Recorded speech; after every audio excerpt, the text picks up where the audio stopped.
Of course, is going to be glued to tomorrow night's game, but all eyes will also be on the field at halftime.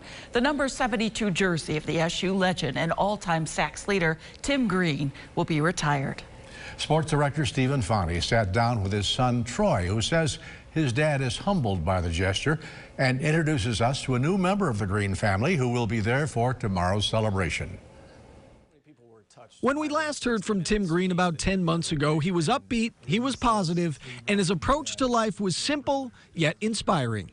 You live each day as it comes, and you're thankful for all the things you have, and you're doing too well on the things you don't have.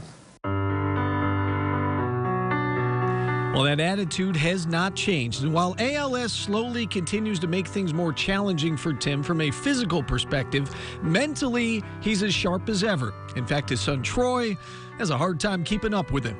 Yeah, he works probably still more than I do. He spends a lot of time with his law practice, a lot of time writing books.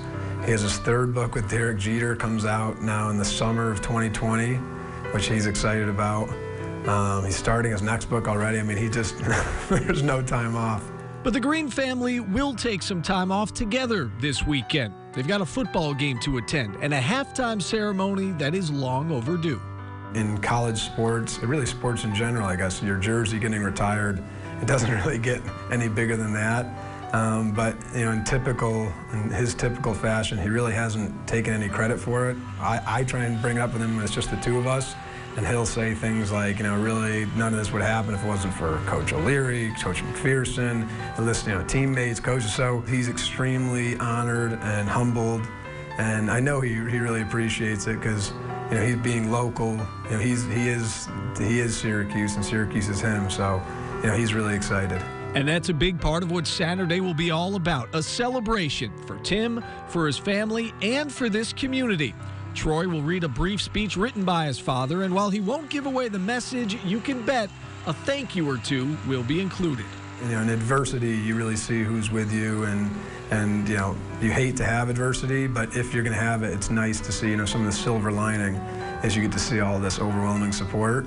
But I think it's really always been there.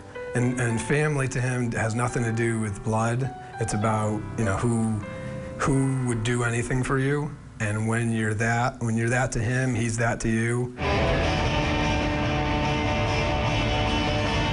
That tight-knit community, though, extends further than you may realize. The Green family will be joined Saturday at the Dome by Finn Hike, an 11-year-old boy from Buffalo, who doesn't know Tim Green, the football player. He knows Tim Green, the author. I started learning about him in second grade, not from class, but my librarian, Miss Laban, actually got me into reading him because she actually said, hey, I think you like these books, and I started reading them, and I just kept reading them. Finn saw the 60-minute story last fall when Tim went public with his diagnosis, and the news hit him hard. I was sad, but then I realized that I found a website named Tackle ALS, and it raises money for people that has ALS, and Tim Green actually made it, and that's how I raised money for him.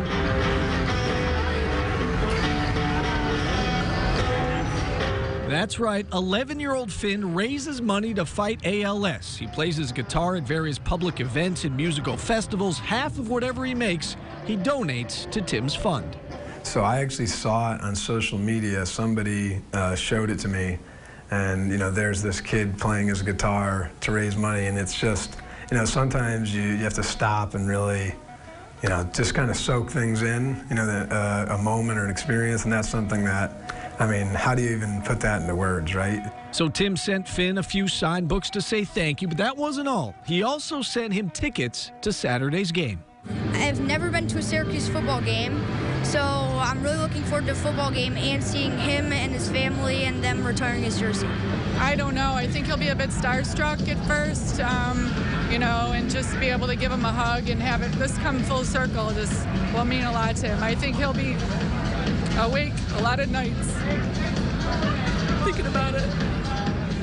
And remember what Troy said. To Tim Green, family includes more than just blood relatives. It's about who would do anything for you, which means 11-year-old Finn Hike is now family. I'm just trying to help little by bit by raising money for him, and as long as I keep doing this, then, I mean, there's not a cure for ALS yet, but maybe I could make one. He is a remarkable young man. He's already raised more than $500 to tackle ALS. All to his credit. He is an amazing young man, certainly. How are the overall fundraising efforts going to this point? Fundraising efforts are going great. Troy said just this week they went over $3.3 million since they started raising money for the fund just about this time last year. Remarkable. And he's teaming up with Derek Jeter for his newest book. What an exciting project. That's right. The third book between Green and Jeter will be released next summer. It's called Grand Slam, and as you heard Troy say in the piece, he's already started on his next book. It's got to be a runaway bestseller.